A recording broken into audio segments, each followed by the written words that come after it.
هادي له ونشهد أن لا إله إلا الله وحده لا شريك له ونشهد أن سيدنا ومولانا وحبيبنا وشفيعنا ونبينا محمدا عبده ورسوله. أما بعد، قال الله عز وجل في القرآن المجيد والفرقان الحميد: أعوذ بالله من الشيطان الرجيم، بسم الله الرحمن الرحيم. كلا بل تحبون العاجلة وتذرون الآخرة وجوه يومئذ ناظرة إلى ربها ناظرة ووجوه يومئذ باسرة تظن أن يفعل بها فاقرة. صدق الله العظيم. معزز حاضرین، اللہ رب العزت نے اس دنیا میں ہمیں زندگی عطا فرمائی ہے اور اس دنیا میں بہت سی نعمتوں سے ہم کو نوازا ہے. بہت سی وہ چیزیں ہیں جو خواہشات پر مبنی ہیں، مرغوبات ہیں، دل اس میں لگتا ہے، لیکن اللہ نے یہ گوارا نہیں کیا ہے کہ ہم اس دنیا ہی کے ہو کے رہ جائیں اور آخرت کو نظر انداز کر دیں، بلکہ یہ دنیا اللہ رب العزت نے اس لیے ہمیں عطا فرمائی ہے تاکہ آخرت میں کامیابی اور کامرانی حاصل کریں. دنیا محبوب بھی ہے اور مقبوض بھی ہے. دنیا کو اگر ہم نے اللہ کی رضا کے مطابق تمام تر امور میں پیش نظر رکھتے ہوئے رضا الہی کو انجام دیا تو ہماری کامیابی یقینی ہے. اور اگر ہم نے کسی کو سب کچھ سمجھ لیا تو ناکامی بھی یقینی ہے.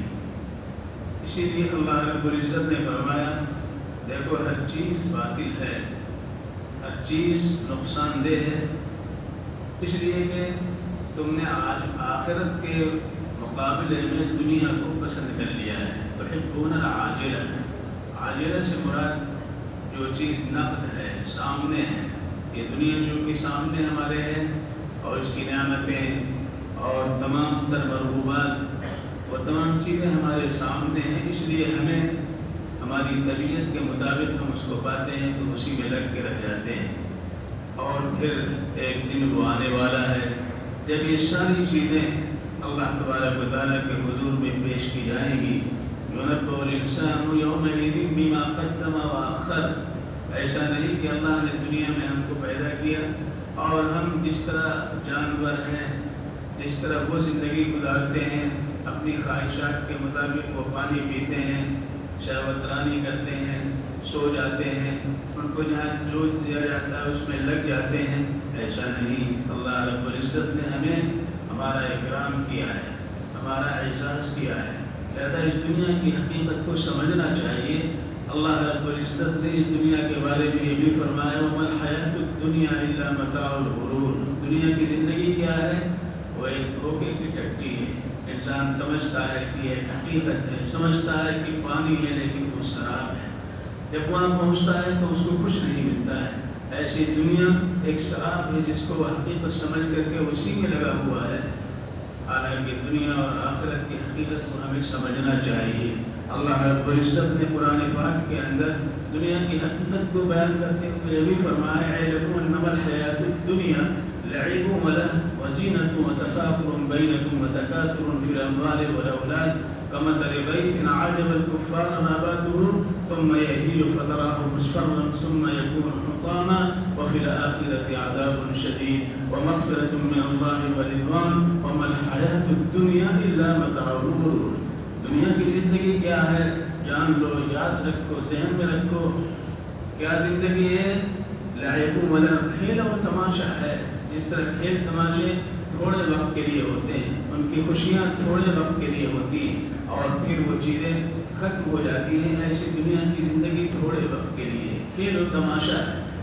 تھوڑا سا بچہ جوان ہوا، ٹیپ ٹاپ زینت و تفاخر اس کے اندر آتا ہے، ٹیپ ٹاپ فیشن اختیار کرتا ہے، اور پھر بڑھاپا جب آ جاتا ہے تو تو وہ سب چیزیں رخصت ہو جاتی ہے، نہ ٹیپ ٹاپ باقی رہتا ہے اور نہ وہ فیشن باقی رہتا ہے، نہ بالوں کا وہ تراش و خراش باقی رہتا ہے، اور نہ اس کے وہ حوصلے جو جوانی کے اندر قائم ہوتے ہیں وہ سب کچھ کے رہ جاتے ہیں اور بڑھاپا طاری ہو جاتا ہے۔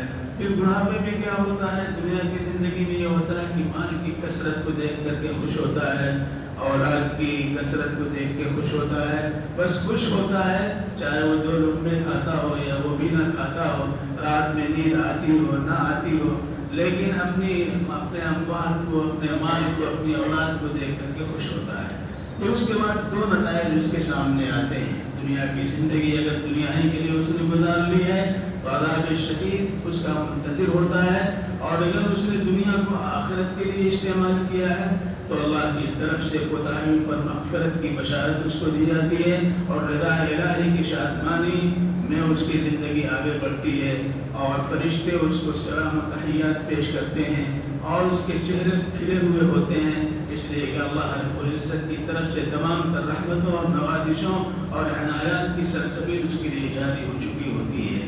لہذا وہ لوگ جو عذاب شدید سے مستحق ہوتے ہیں ان کے چہرے پر ہوائیں اڑ رہی ہوتی ہے، اور انہیں یقین ہوتا ہے کہ اب ایسا معاملہ پیش آنے والا ہے کہ کمر توڑ کر کے رکھ دی جائے گی، فاقرہ اسی کو قرآن پاک نے کہا ہے۔ یہ دنیا کی کوئی زندگی ہے۔ مثال کے طور پر میں نے کہا کہ ایک شخص، ایک وزیر تھا، اپنے بادشاہ کے حضور میں بیٹھا ہوا تھا، کچھ سوچ رہا ہے۔ بادشاہ نے پوچھا کیا سوچ رہے ہو؟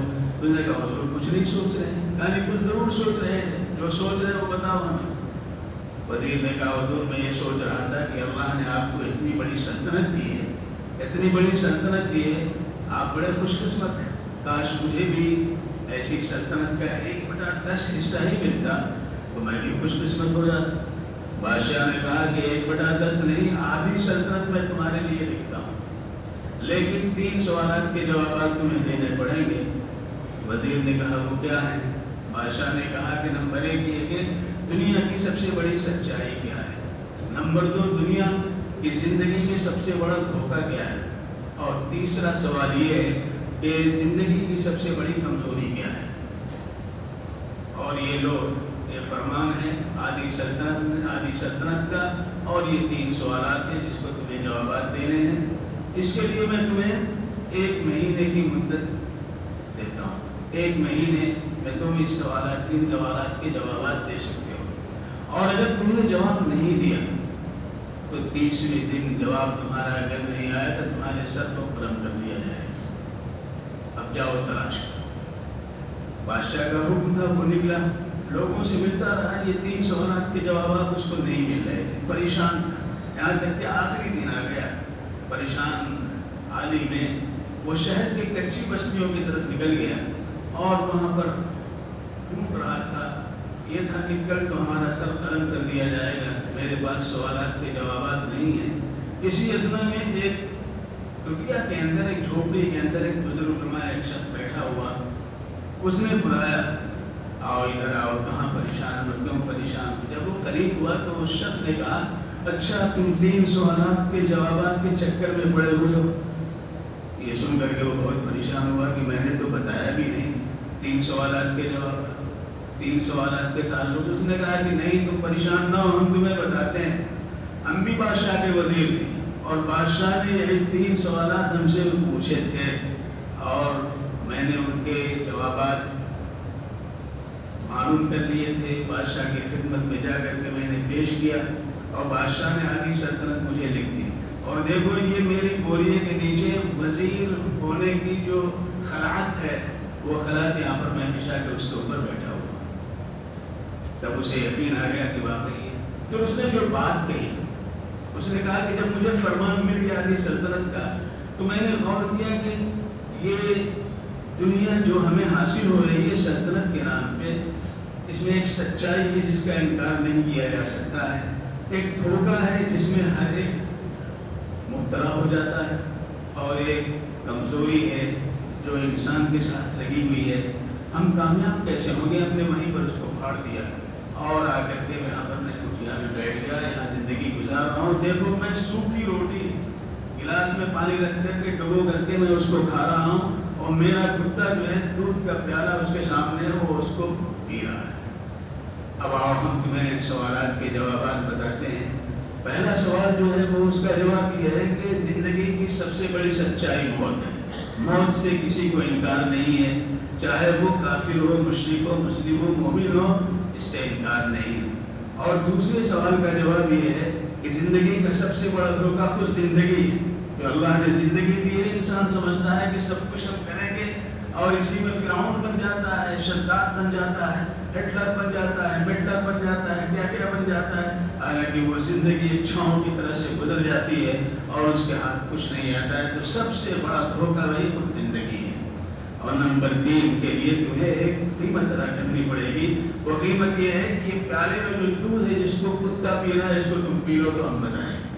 اب اسے بڑا احساس ہوا کہ کتے کا چھوٹا دودھ ہم کیسے پیے، لیکن اس نے کہا کہ 2 آپشن ہیں، یا تو یہ کتے کا دودھ پیو یا پھر تمہارا قرض سر قلم کر دیا جائے گا۔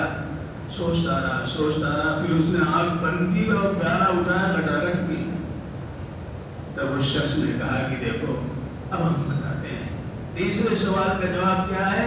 وہ یہ ہے، یہی کمزوری ہے جو انسان کے اندر پائی جاتی ہے کہ جب مقاصد اس کے سامنے ہوتے ہیں اور اس کی حقیقت سے بھی واقف ہوتا ہے کہ یہ غلط ہے، باطل ہے، گناہ کا کام ہے، ظلم ہے، ستم ہے، جفا ہے، لیکن اس کے باوجود جب اس پر یہ کمزوری یعنی خود غرضی کا اس پر خون سوار ہوتا ہے تو وہ پھر ان تمام چیزوں کو انجام دیتا ہے اور اپنی زندگی سے وہ کھیلتا ہے۔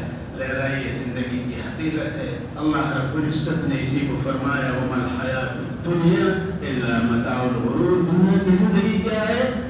دھوکے کی ٹٹی ہے، ایک چھاؤں ہے جو گزر جاتا ہے، وجود کا ساتھ نہیں دیتا ہے۔ لہذا اس دنیا کو اگر ہم نے اللہ کے بتائے ہوئے طریقے پر، رسول اللہ صلی اللہ علیہ وسلم کے اسوے کے مطابق اور آخرت کی حقیقت کو سامنے رکھتے ہوئے ہم نے گزار دیا تو انشاءاللہ ہم کامیاب ہوں گے۔